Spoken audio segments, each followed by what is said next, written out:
Mr. Turkel is very well known as a prominent activist for the Uyghur people. In 2020, Time magazine named him as one of the 100 most influential people in the world. And that year, the U.S. Congress put many of his recommendations into the Uyghur Human Rights Policy Act, and in the following year, in the Uyghur Forced Labor Prevention Act. And Mr. Turkel was born in a concentration camp in China during the Cultural Revolution, and then he later went to the United States to study. He became the first Uyghur American lawyer and has been speaking out for his people. He wrote his story and the story of how China is oppressing his people in his new book, No Escape: The True Story of China's Genocide Against the Uyghurs. Nury, welcome again to Taiwan. Thank you very much. Thank you. I'm so happy to be back to Taiwan. Great. And we're so glad that, actually I read your book. It was very compelling, very hard to put down once you read it. It's a very compelling story, your personal story, and also that of the people. Can you tell us why you named it No Escape? As you know that I'm an American citizen and now as a U.S. official, strangely and painfully that I don't feel that I am free yet. And also, it is a daily reminder that the Chinese long arm has been part of my life, that I'm still being subject to persecution. I have a wonderful family, both inside and outside of China. My parents were prohibited from traveling back to the United States because of my work, speaking out against human rights abuses committed by the Communist Party against my people in Uyghur homeland. They have been retaliated against. They're preventing my mother to travel. She has 5 US-born grandchildren between me and my brothers. She had only met one. Since law school graduation in 2004, I haven't met her, I haven't seen her, and I don't even know if I will see her again. And this past May, in early April, right before my book was published, my father passed away. And I could not be there because I'm sanctioned by Xi Jinping's China. Last December, in response to the US government's actions, through legislation and executive. So that makes me feel that I've never been free. There's still, even while I'm here, I have to think about potential consequences of my visiting even Taiwan, following other senior US officials. The other reason that I call it No Escape, in addition, my inability to escape the Chinese persecution, is the nature of the issue that we are dealing with. When you look at the Uyghur crisis, Uyghur genocide, it is so much, it has so much different angles affecting everybody's life, whether it be a technology, whether it be a supply chain, whether it be now even inflation, global leadership, health of democracy, international institutions, or way of life, everything somewhat connected to the Uyghur issue. So through this, with this name, I also wanted to make the connection to ordinary people that they cannot escape this reality. This is something that the international community that has been largely responsible on a policy level for the appeasement position that has taken, the Ukrainian people paying price for appeasing Putin. And now the international community, hopefully it will not be the case in Taiwan, but people of Hong Kong, people of East Turkestan, the Uyghurs, have paid a heavy price for the appeasement. And also as for the consumer aspect, everything that we touch, electronics, solar panels, clothes, and the agricultural product, including ketchup, apparently reportedly being produced by enslaved Uyghurs. In the year 2022, international consumer community is fueling this genocide, either knowingly or unknowingly. So this is why I believe genuinely that we as a community, free people living in free societies, have a responsibility to take ownership of this problem, because this may appear another human rights crisis. No. This is about us. This is going to be already affecting the lives of many people around the world. And that's why I called the book No Escape. Well, you also have a subtitle that says The True Story of China's Genocide of the Uyghurs. And, usually when we think of genocide, we think of mass extermination. Yeah. I'd like to ask you why you would label it genocide. What crimes against humanity are you talking about against the Uyghurs? Right. When initially this issue came to us, or the news of camps popping up and the satellite images, people disappearing, in some instances whole villages being emptied out. And a lot of people, specifically in my circle, in the government offices and NGO community, even reporters, was somewhat in disbelief that Chinese government would do anything like this. And then more dig into it through survivors' account, through various reports published based on open source information, it's pointing to the direction that China is committing an act of genocide. As I described in the book, they reinvented genocide. Mass killing is not necessary, is not a necessary criteria, but what is so important under the legal definition, at least two requirements. One, forcible removal of children from their families, and then two, deliberate and systematic ways to prevent natural population growth. We have seen both of it. Anywhere between 800,000 to 1 million Uyghur children have been forcibly removed from their homes, sent to state-run orphanages. As I described in my speech, some parents, Natalie, based in Turkey, recognize their missing children in the TikTok promotional videos put out by the Chinese state.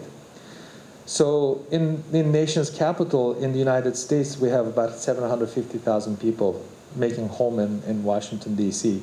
So even if you think that is 800,000, it's more people than the population of District of Columbia.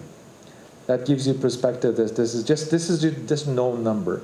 On the deliberate prevention of population growth, they're using forced sterilization, forced abortion, late-term abortion, to prevent Uyghur population growth. As a result, this is based on Chinese government's own statistics. In just 1 year alone, the Uyghur population growth declined by 60%. So this is the second. And then the other one is in part and whole to destroy ethnical, religious, and racial group, as has been the case in the past. But this is like a slow motion genocide. But the international community just woke up to this brutal reality after learning about those two aspects. Specifically in the case of the United States, the violence against Uyghur women through those methods, as I describe in the book, even people in their mid-50s were subject to forced sterilization, even though they didn't have a plan to conceive or get pregnant. Based on these actual factual information, Secretary Pompeo made a decision that this is a genocide, and China is committing genocide and crimes against humanity, which is immediately, almost within a day, supported and approved and confirmed by incoming Secretary of State. As we speak today, there are 9 parliaments and governments have officially recognized this as a genocide and crimes against humanity, but the rest of the countries that are state party to the Genocide Convention have not taken a position yet. In the Genocide Convention, there are 2 key articles. The one is state parties to call it out, stop, and hold the bad actors, perpetrators to account. And the other article, Article 2, defines what constitutes genocide. So during the Nuremberg trials, American prosecutor Robert Jackson said, "Never again," as part of his remarks to the court. The international community keep breaking that promise. So it is a broken promise. The reason I mentioned only 9 out of 150 some countries, it's a telling how much the international community has been failing to even fully recognize when something is so obvious as the Uyghur genocide. So there are a lot of reports of concentration camps with figures of 1 to 3 million people. Yeah. Can you tell us what's going on in those camps? First of all, let me give some context to why this is concentration camps. During the process of researching for my book, I was fortunate to connect with a historian who had written books, including this book called Long Night, The History of Concentration Camps, Andrei Pritzker, who taught me so much about the concentration camps. And through this process, conversation, reading her own book, I come to conclusion, and now it's a common language that has been used, that this is what they had in mind and what they set up and what they're expending, essentially concentration camp, which is very similar to Dachau and Auschwitz. The reason is that people they rounded up got into these camps based on their ethnicity and religious background. And 2, it's extrajudicial. 3, they don't know when they will be released. 4, even if they were released, there's no way for them to return to the society, the community, because most of the Uyghurs been able to leave is dying based on the reports that we have. So these are concentration camps. If you look at the historical hallmarks of the camps that Europe has seen in particular in the modern day, and also the ones that popped up even in the United States, in Cuba and other places, shares so much commonality with the CCP's camp set up for the Uyghur people. In those camps, 2 things are happening quite regularly, and one of them is very relevant to today's conversation: indoctrination. They have a euphemistic term called re-education. The Chinese ambassador to France quite shamelessly said that people of Taiwan will be re-educated. This should give you a chill in your bones. I know exactly how this works. And this is exactly what is happening to the Uyghur people. They're forcing Uyghurs to denounce their religious beliefs. Can you imagine that you've been living with God for your life until a Communist Party decided that that's mental illness that need to be cleaned out through chemicals, through thought transformation? Thought transformation, re-education, this is a euphemistic term for human re-engineering.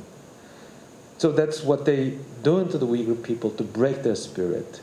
So there's even one of the Chinese police told the Frontline documentary that those Uyghurs were taken into the camp under the notion that they will be re-educated, but now they all become mentally ill people. If they release them to the society, they will become a social criminal. So what they need is a mental hospital. This is in a documentary in Frontline. I recommend you to take a look at. And then the other thing that they do in the camp is to force you to perform forced labor. The camps now, the line is very blurred between the concentration camps and forced labor. This is exactly what the Hitler did to the Jewish woman in particular. And they're also based on witness accounts and survivors' testimonies.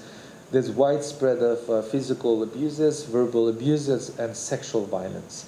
One of the camp survivors, Tursunay Ziyavdun, told BBC, I was quite moved actually. I was quite disturbed, talking about sexuality, or that kind of intimate life, or women's female organs are not part of daily conversation in the Uyghurs are very conservative people by nature. And this courageous woman decided to go to media and tell her experience being subject to group sexual assault and also torture. I can't get into the graphics, and this is not appropriate. I would like you to take. So they do that, and also one other disturbing thing that I've been hearing, and also a profile in the book, is this mysterious pills that they force Uyghur women to take to change your mood. And even if they show the picture of your loved ones, including children, you don't see a reaction, emotion. This makes me to also come to realization that the brain-controlled weaponry that the Chinese Military Medical Academy and its affiliates developed and added to the Commerce Department's entity list last December may have been used in the camp. If you go to Financial Times and just type in brain-controlled weaponry, it shows this decision made by the Biden administration to add a Chinese medical military academy for developing. So this medical experiment, physical torture, psychological torture, enslavement are some of, in addition to the indoctrination and forcing them to denounce their religious practices or belief, are some of the things that consistently being told, even in today's UN report that validated some of those practices. So it's not some activist group or a journalist saying it, but even if you look at the government's own open source information, much of those information that we've been discussing today and being reported confirms that it's been something already in the works and that's still continuing to happen. Yeah, it's really horrifying reading all the stories and of what's happening in your book and through all the survivors and telling their tales. Yeah. And you had mentioned that the United Nations actually put out a human rights report today, Yeah. saying that there is evidence of torture. Yeah. How do you feel about the way they described it? Because they said, well, this may amount to crimes against humanity. Obviously, from what you're saying, it is genocide. Yeah. This is a clear case genocide. I have a legal training. Even though I'm not the international law expert, and it's not hard to read the black letter to see that this is actual genocide. What has been somewhat unacceptable for international organizations and even some human rights groups are not giving this crime proper name. We all have names. It's not maybe, or it's not something that requires adjective or adverb. It's a genocide. It's not a cultural genocide. It's not maybe genocide. It's a genocide. So when we with that kind of uncertain language that we use, we essentially help to make the international law dead letter. The laws are made or put in place to be enforced domestically, internationally. So United Nations, being United Nations, should be making a clear statement. It should not be using the word like maybe. But on the positive side, this is UN. It's a membership organization. It's the largest international organization. It has this mandate to defend human rights, address human rights abuses. In 2018, when a small group within the UN, Commission on Elimination of Racial Discrimination, made public statements saying that China set up this no man's land, no rights zone, locking up 1 million. It just became a headline news. And I think this UN report, even though if it's a half-told story with this uncertain or kind of wishy-washy language, still is very significant. And also there's some, it may convince some government officials to act. Again, there are only a handful of countries have responded. The United States government has been leading this effort, trying to get more countries to sign on, but the international community appeared to be still sleeping on the switch on this issue. So do you think one of the reasons is because of business interests, that so much cotton is made in Xinjiang? What do you think is holding other countries back from being like the United States? The Hoover Institute put out a report a few years ago. They used 3 words to describe Chinese influence operations around the world: corrupt, coercive, and corrosive influence operations. In the diplomatic circle, it has been coercive diplomacy. They use sometimes bullying tactics, sometimes they buy out silence. Give you an example. A few years ago, in 2019 through 2020, there was a joint letter advocated by liberal democracies. In the first one, most of the Western countries, including the United States, Canada, and Western European countries, signed on, plus Japan. It was about 22 countries. whereas in China was able to rally more than 40 countries. So they have more people on their side, more countries. That's why Secretary Blinken called out China, saying that China has its own league when it comes to human rights abuses. So those countries that being not a Jeffersonian democracy and need the Chinese aid, and caving into the Chinese pressure, they have a bigger number. But in the actual substantive things are still done by Western liberal democracies. So the issue that we're dealing with China is much bigger than just one Uyghur issue. This is why my trip to Taiwan this time, to share that experience, because we've seen it. We know how they can do it and how they can get away with it. This is why we need to talk about these things in a context, in a joint nature, Hong Kong, Xinjiang, and Taiwan together, so that we can prevent the next mistake. The other reason, and it's obviously economic reason, throughout the years, we global consumers been told by these big name companies that they figured out how to do business in China, and guess what? It may have been the case to a certain point, but they have been using slave labor to make profit. They're profiting from this political economy, the genocide, slave labor. So these companies are actually doing the bidding for China. In the case of Uyghur Forced Labor Prevention Act, they actively lobbied against the U.S. Congress. It was not for Speaker Pelosi's personal effort. That bill would have been killed as a result of entities like U.S. Chamber of Commerce, big names like Nike, Coca-Cola. This is in the New York Times. They lobbied against this bill. And also the climate activists was also not being helpful. So they said things like, oh, if we go hard on China on issues like Taiwan, Hong Kong, and Xinjiang, they will not talk to us in climate issues. So there are a lot of wide range of issues. And also Chinese are making it difficult for the businesses. H&M decided to stop using Xinjiang sourced cotton.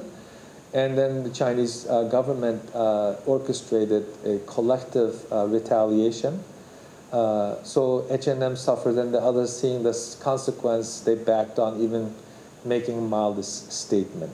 Right before the Genocide Olympics in February, U.S. Congress convened a hearing inviting the representatives from the big companies, including Coca-Cola and Nike. None of them publicly even acknowledged that there's a human rights abuses underway in China. So Representative McGovern from Massachusetts always brings this up. He said quite provocatively that there's no single American company even wanted to acknowledge that Chinese Communist Party is committing these heinous crimes. So corporate complicity, Chinese influence operations, coercive diplomacy, and also fecklessness in some corners of government offices. They don't want it to go complicate the relationship in China. Those are the factors negatively contributing in the efforts to stop the ongoing genocide. You helped pass two acts in Congress. Right. What kind of impact have they had on China? So those of you who know how Washington works, passing two bills in less than 2 years is a monumental accomplishment, specifically when you don't have the big lobbying firm, PR firm behind you. Both of these bills were passed with a zero monetary investment. On that, I commend the U.S. Congress for the bipartisan bicameral support. The first one was the Uyghur Human Rights Policy Act. They had a number of key provisions, one of which was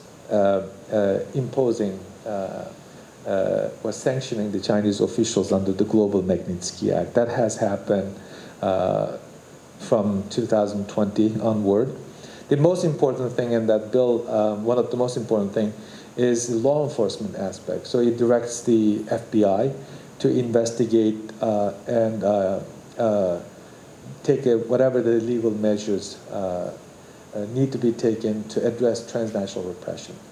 The Chinese government has been actively harassing, intimidating Uyghur Americans, preventing them to go public with their family situation. There are a handful of Uyghur Americans who have not even able to go out even publicly condemn the Chinese and inquire the whereabouts of their family members.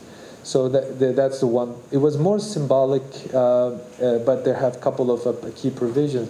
But the most important thing that the U.S. Congress did was the passage of the Uyghur Forced Labor and Prevention Act.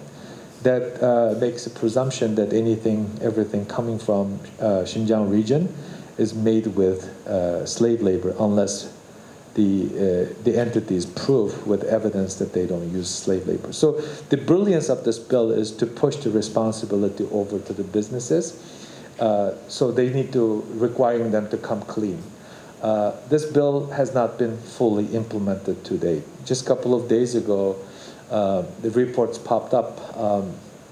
The Uyghur activists go into local grocery stores, specifically Asian grocery stores. In one case, the H Mart, a Korean-owned grocery store in the Virginia area, still selling Xinjiang Bingtuan produced dates. Xinjiang Bingtuan is one of the biggest culprits in the ongoing enslavement that controls much of the water resources, cotton fields. They have a history of enslaving Uyghur people. I wrote an op-ed in January 2021 saying things like, I grew up seeing Uyghurs being subject to forced labor by Bingtuan. Because my dad was in the labor camp when my mom and I were in the re-education camp. So this is nothing new to me. But what is new is the scale and scope of this problem that we in international communities have been dealing with. So that bill is very important, perhaps, and arguably the most important thing that the U.S. Congress did to address some of the lingering issues in the U.S.-China trade. Businesses are not happy. Chinese Communist Party is not happy. They're already threatening with retaliation. As I noted, I got sanctioned around the time that this bill was approved. So, and this bill is powerful, and yet it will not be able to solve the problem unless our partners and allies and like-minded governments, liberal democracies, do their dues, come up with something. I'm looking at Canberra, I'm looking at Tokyo, I'm looking at London, Brussels to do something similar. Otherwise, Chinese entities, with the support of the government, could come up ways to bypass.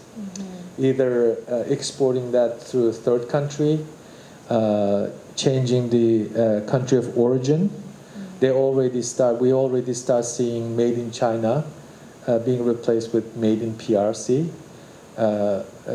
Only sophisticated shoppers can tell the difference between So there's a lot of issues that we have to, and also one of the most important thing that this bill will address is to bring back solar panel industry to the United States. It's such a key sector in a green revolution. China uses slave labor and also uses dirty coal to make solar panel.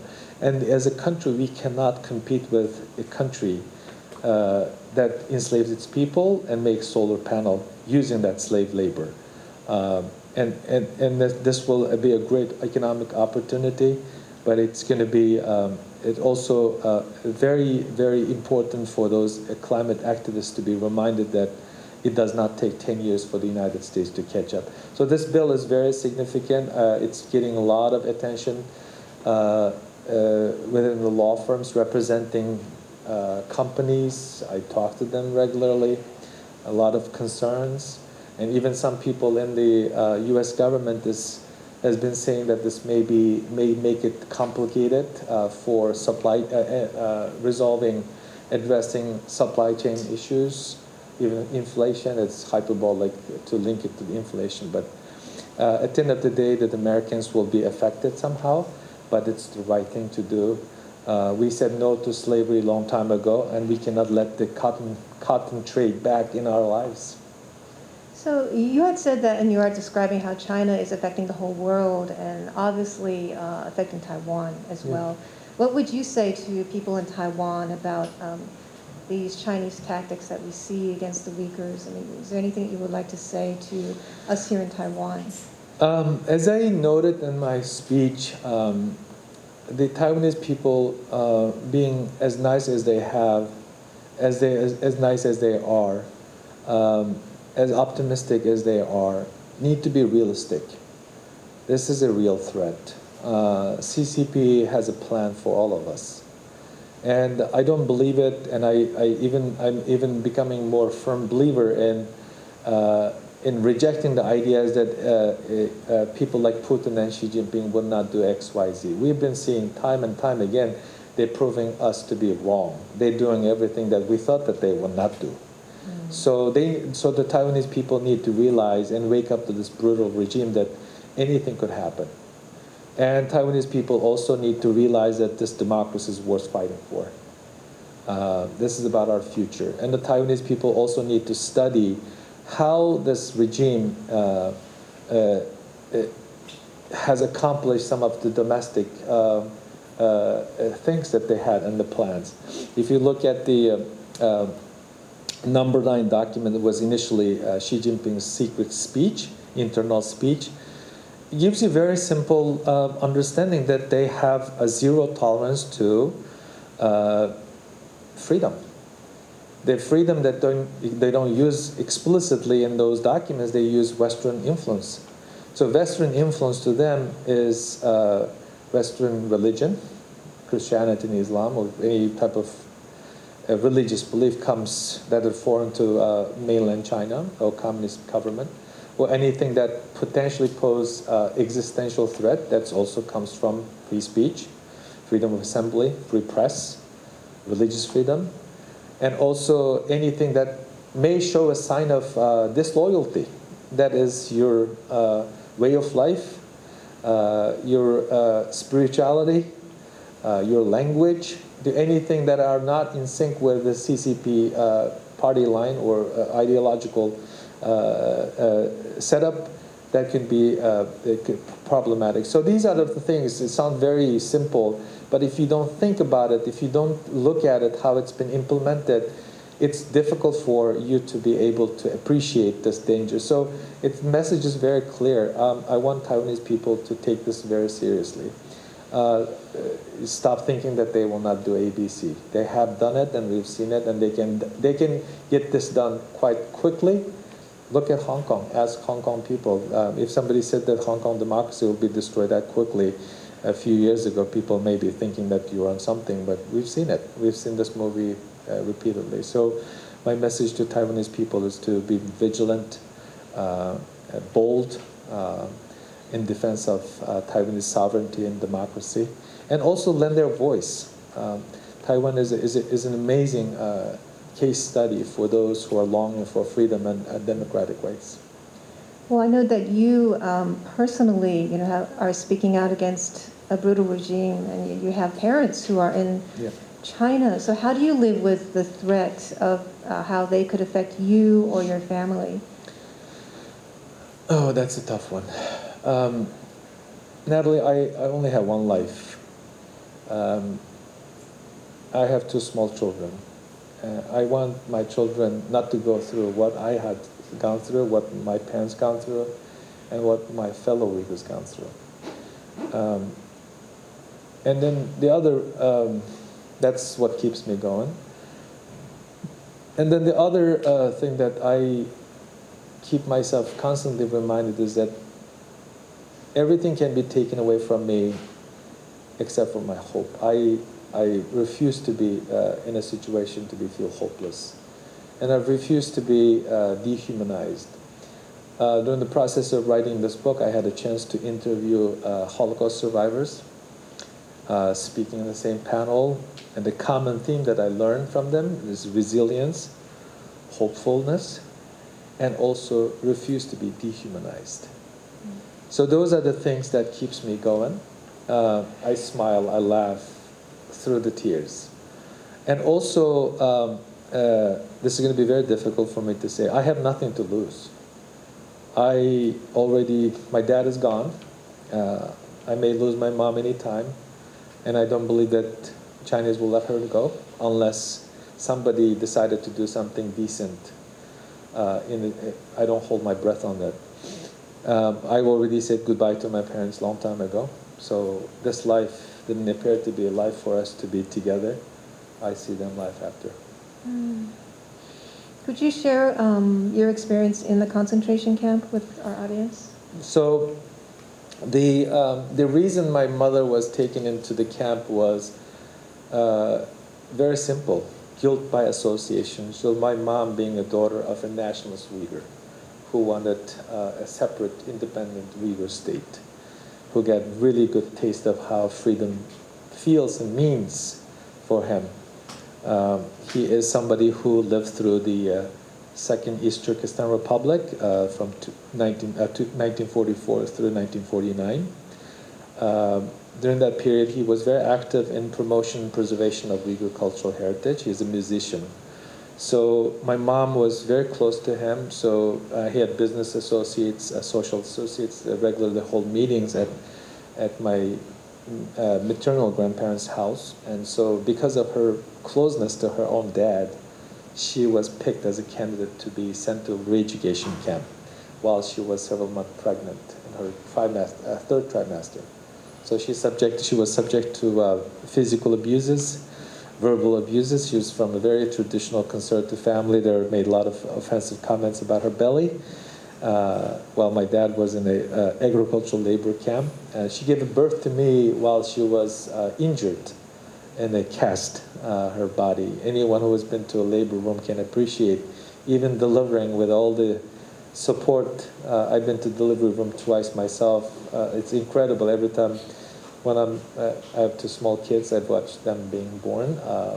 It just reminded me the time that my mother delivered me in a re-education camp, in a camp, while her body was in the cast. So I spent a few months after I was born in the camp. And because of the malnutrition, her inability to breastfeed me, because there's nothing that produces milk, breast milk. She could not breastfeed me, so I become very fragile. We left together, but I was very fragile. No one, even in our immediate family, thought that I would make it. My neck was so tiny, my head was huge in some instance. Even my grandparents suggested to my mom, don't show his face to other people. If they make comments, it will hurt you. So I was looked weird because of the way that we were survived the camp. So here I am. So not only survived in a way, having a happy life in the face of all of the things that are happening to me and my people. Well, you're an amazing example, an inspiring example of hope and resilience. I'm sure if many more people around the world knew how bad it is for the Uyghurs, they would want to do something. What can people do for your people? Yeah, it's actually two things ordinary people can do. One is spread the word, and doing this is one of the key, small but very significant examples. Give a voice to the Uyghur people, whatever the means, tools that you have. I'm very grateful to TFD. This is not the first time that they gave me the platform to speak and educate the general public. Public education is very important because we're free people. If we know something, we can influence the policymakers' thinking. Specifically in the United States, we can call our members of Congress, we can write letters, we can write op-eds, and people read it. There's a town hall, there's a thing called town hall. The members of Congress go to the district and listen to people. So it's very important, the public education. The other thing I think that people can do in here is just to stop buying made in China products, specifically if it is a cotton. The chance of that consumer product made with slave labor is quite high. And also be mindful that even things like Campbell soup or Heinz ketchup also been implicated. And also, if you're in the tech sector, have a conversation with your colleagues to see if any of the things that you've done in cooperation with the Chinese tech giants have been used in furtherance of the ongoing genocide. The role of technology in the ongoing genocide is cannot be understated. This is why my government listed almost all of the Chinese high-tech companies in the entity list. And there's a clear directive in the United States, don't use even apps like TikTok. So there's a reason for that. So I ask the global consumers to stop buying, bare minimum. Otherwise, you're fueling this genocide. Otherwise, you're inadvertently contributing financially to this ongoing genocide. I don't think that we should allow them to carry out this genocide in our name. So we should disconnect ourselves from China, Yeah. Chinese products Buy and local. tech companies. Yeah, buy right? local. I've been speaking with Nury Turkel. He is a prominent activist and a spokesperson for the Uyghur people. And his new book, No Escape, The True Story of China's Genocide of the Uyghurs, is a riveting book. I highly recommend it. Thank you so much for your time. Thank you very much.